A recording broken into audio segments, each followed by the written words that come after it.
Hello friends, नमस्कार। मैं Sudha Tripathi from Agra. You are most welcome at my YouTube channel Sudha Tripathi 3775।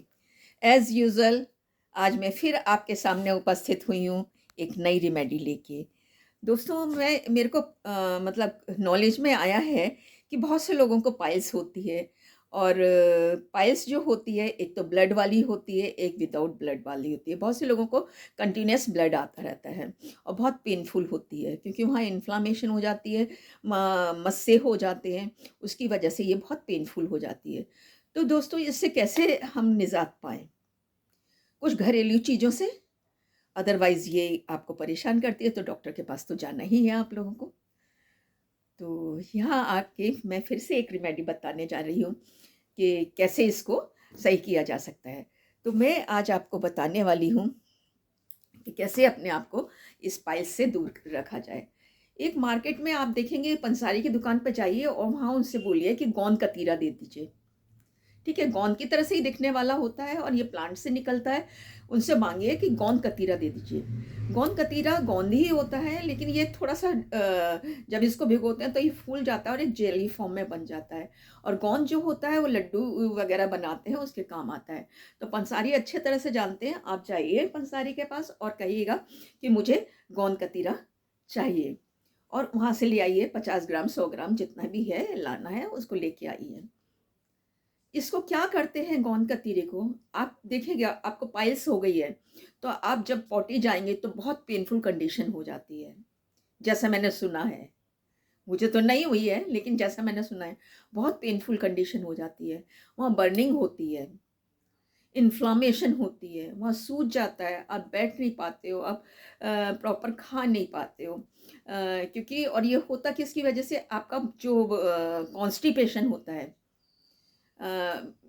Constipation जिन लोगों को होता है, क्यों होता है? क्योंकि ये फाइबर नहीं लेते हैं, हरी सब्जियां नहीं खाते हैं, आटा जो है छान के लेते हैं। तो फाइबर जो नहीं लेता है, सॉल्युबल फाइबर और इनसॉल्युबल फाइबर, ये दोनों फाइबर अगर हमारी बॉडी में होंगे तो हमें कॉन्स्टिपेशन नहीं होगा। इस कॉन्स्टिपेशन को दूर जो नहीं कर पाते हैं उनको पाइल्स होती है। क्योंकि जब जहाँ एनस मीन्स जहाँ पॉटी का रास्ता होता है, एनस से जो पॉटी पास आउट होती है, वहाँ की जो लेयर होती है उस वो फूल जाती है, और फूल जाने की वजह से वो स्टूल को पास आउट नहीं होने देती। और पास आउट भी होती है, वो हार्ड होती है, तो वहाँ से वो जहाँ टिश्यूज होते हैं वो छिल जाते हैं, वहाँ से ब्लीडिंग होने लगती है। तो बहुत पेनफुल कंडीशन होती है। तो दोस्तों, इसको इससे कैसे बचा जाए? तो मैंने बताया कि आप गोंद कतीरा लेके आ जाइए। उसको एक ग्लास लीजिए, उसमें 4-5 दाने उस ग्लास में डाल दीजिए और उसको पूरा पानी भर के रख दीजिए होल नाइट। पूरी रात जब वो पानी भर जाएगा, ठीक है, पूरी रात जब पानी में वो भीगा रहेगा, तो आप उसे सुबह देखिएगा, उसको थोड़ा सा मिक्स करिएगा और छानना चाहें तो उसे छान लीजिएगा।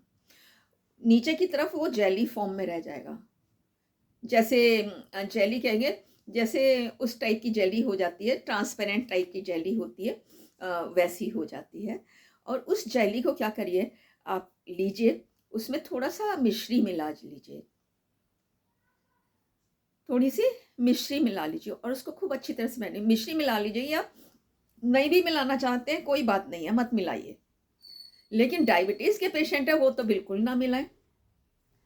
उसे ना मिलाएं, और ना मिलाने की वजह ये होती है, हो सकता है आप डायबिटीज़ के पेशेंट हैं तो आपकी शुगर लेवल बढ़ जाए और आपको और दूसरी तरह की प्रॉब्लम हो जाए। तो ये प्रॉब्लम ना हो, इसलिए उसमें डायबिटीज़ वाले कोई इस तरह की चीज़ ना मिलाए। या तो खांड मिला लीजिए, या मिश्री मिला लीजिए धागे वाली। मार्केट में जाइएगा तो आपको धागे वाली मिश्री भी मिल जाएगी, और धागे वाली मिश्री ले लीजिएगा।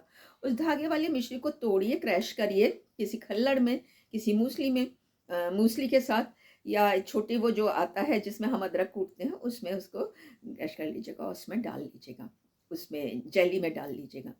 उसके बाद आप क्या करिएगा, अगर उसमें टेस्ट लेना है, क्योंकि जेली तो मतलब टेस्टलेस होती है, उसका टेस्ट ही नहीं होता, तो हो सकता है आप खा नहीं पाओ। तो उसको टेस्ट बनाने के लिए क्या करिए, उसमें नींबू डाल दीजिए।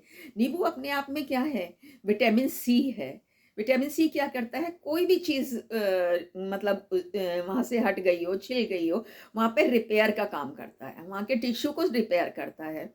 तो जब आप उसमें नींबू डाल लेंगे और उस नींबू डालने के बाद आप उसको खाएँगे, तो आप देखेंगे कि क्या कहते हैं, ये क्या हो रहा है, कि आप उसको सुबह खाली पेट जब आप लैट्रिन करके आ जाते हैं, फ्रेश होके आ जाते हैं, शांति से बैठिए और उसको खाना शुरू करिए। आप खाएँगे तो आप देखिएगा 15 दिन ऐसा कंटिन्यूअस करिएगा। जब 15 दिन आप कंटिन्यूअस ऐसा करते हैं, आप धीरे-धीरे देखेंगे वहाँ की इन्फ्लेमेशन जा रही है, वहाँ आपकी सूजन जा रही है, वहाँ आपका पेन जा रहा है, वहाँ आपका ब्लड निकलना बंद हो रहा है, वहाँ आपका जो पॉटी पास आउट नहीं हो रही थी, वो पॉटी पास आउट हो रही है, क्योंकि वहाँ से चिकना हो जाता है और उस चिकनाई के साथ आपका बाहर निकलता है, because it is a jelly form. गोंद कतीरा इज़ इन जेली फॉर्म। तो जेली जहाँ लगी होगी, कोई भी चिकनाई लगी होती है तो चीज़ें फिसलती हैं, तो वहाँ से वो भी फिसलेगी और आपको पेन नहीं होने देगी। उस पेन नहीं होने की वजह से आपको रिलीफ़ मिलेगा और धीरे-धीरे ये रिलीफ़ मिल जाएगा। आप इससे चाहते हैं परमानेंट छुटकारा, तो 15 दिन खाने के बाद 4-5 दिन इसको रोक दीजिएगा एंड फिर 15 दिन का ये रिपीटेशन करिएगा। इस रिपीटेशन को करिएगा तो आप देखेंगे 15 दिन फिर रिपीटेशन कर दीजिएगा, फिर रोक लीजिएगा 5 दिन और फिर रिपीटेशन कर लिए। ऐसे अगर आपने 3 महीने कर लेगा, you will find that there is remove of the piles. Piles remove हो गई है, फिस्टुला रिमूव हो गया है, सूजन रिमूव हो गई है और आपको इसमें पेन नहीं होता। और आप स्वस्थ फील करेंगे, आपका डाइजेशन प्रॉपर होगा, प्रॉपर सर्कुलेशन हो रहा है, विटामिन सी की वजह से आपका इम्यूनिटी बढ़ रही है, वहाँ के बैक्टीरिया वायरस भी मर रहे हैं, क्योंकि कभी-कभी होता है वहाँ पे एनएस पे एक कोई फोड़ा हो जाता है और वहाँ से छिल जाता है, वहाँ पस पड़ जाती है और एक फोड़े की तरह से बन जाता है।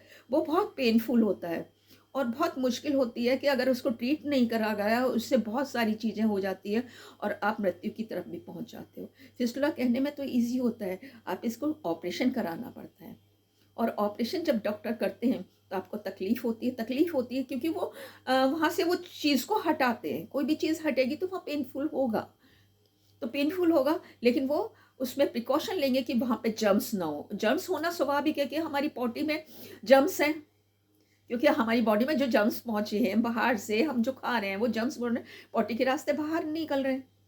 तो वो जर्म्स उसमें वहाँ पहुँच के उसमें पस भी क्रिएट कर देते हैं। तो वो सारी चीज़ें आप ये सही होंगी और जब ये सही हो जाएँगी तो आप अच्छा फ़ील करेंगे। तो दोस्तों, ये रेमेडी कैसी लगी और जिनको भी पाइल्स है, प्लीज़ आप उन सबों को बताइएगा और अपना डाइजेशन सही रखिएगा। आप अपने खाने में फ्रूट, वेजिटेबल ज़रूर ऐड करिएगा। क्या? फ्रूट्स एंड वेजिटेबल ज़रूर ऐड करिएगा। ज़रूर कोई एक ना एक सीज़नल फल ज़रूर खाइएगा। अमरूद के दिनों में अमरूद भरपूर is a very good digestive. आपके पेट का मोशन को सही करता है। ऐसे फल खाइए जिसमें सॉल्युबल और नॉन सॉल्युबल फाइबर हो। पपीता खाइए, पपीता खा सकते हैं, उसमें सॉल्युबल नॉन सॉल्युबल फाइबर है, पपीता ऐड करिए। आप सेब ऐड कर सकते हैं, उसमें भी फाइबर होते हैं। तो इस तरह के फ्रूट जो सस्ते हों, आपकी पॉकेट अलाउ करे। आप मूली खा लें, फल नहीं है कोई बात नहीं, आप मूली खाइए, आप गाजर खाइए, आप चुकंदर खाइए, आप पालक खाइए, छोटे-छोटे काट लीजिए, आप बथुआ काट लीजिए, आप मेथी काट लीजिए, उसकी सब्जी बनाइए और पराठे बनाइए। आपकी बॉडी में ये सब फाइबर पहुँचेंगे और ये जब फाइबर पहुँचेंगे तो आपके इंटेस्टाइन के मोशन को सही करेंगे, वहाँ के एंजाइम्स को सही करेंगे और आपका मोशन सही होगा और वहाँ पे आपको जो हार्ड पॉटी थी वो आपके एनएस से होके जा रही है, वहाँ वो छीलेगा नहीं, वहाँ मतलब मस्से नहीं होंगे, ब्लीडिंग नहीं होगी और आप क्योर हो जाओगे। तो दोस्तों, 2 गोंद कतीरा बहुत सस्ता है, बहुत सस्ता इलाज है। आप जाइए मार्केट में, पंसारी से बोलिएगा मेरे को गोंद कतीरा चाहिए, दे दीजिएगा। ₹50 का खरीद लाइएगा, 50 ग्राम खरीद लाइएगा और उसके 4 दाने रोज़ रात को भिगोइएगा। एक काँच की कटोरी में भिगो लीजिएगा, मतलब बड़ा कटोरे में या बड़े ग्लास में, क्योंकि ये फूलता है तो ये पानी बाहर निकलेगा। आप पानी के साथ, इसके भीगे हुए पानी के साथ खा सकते हैं, पानी को छान के भी ले सकते हैं, जेली फॉर्म में भी ले सकते हैं, दोनों तरीके से ले सकते हैं।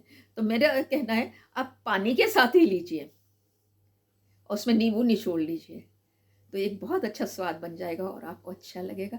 दोस्तों, मेरी ये अगर रेमेडी अच्छी लगी है और लोग इसको अप्लाई करें और उनका पाइल्स जा रहा हो, उनका मोशन सही हो रहा हो, उनका फिस्टुला सही हो रहा हो और वो अपने दर्द को दूर कर पा रहे हों, तो प्लीज़ मेरा वीडियो उन लोगों को शेयर करिए जिनका ये सही हो गया है और लोगों की मदद कीजिएगा।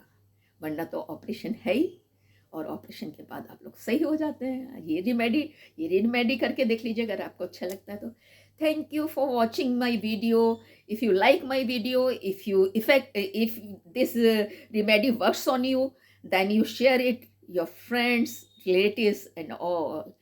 I am from Agra, Sudha Tripathi, Taj City, UP and India. Thank you for watching me.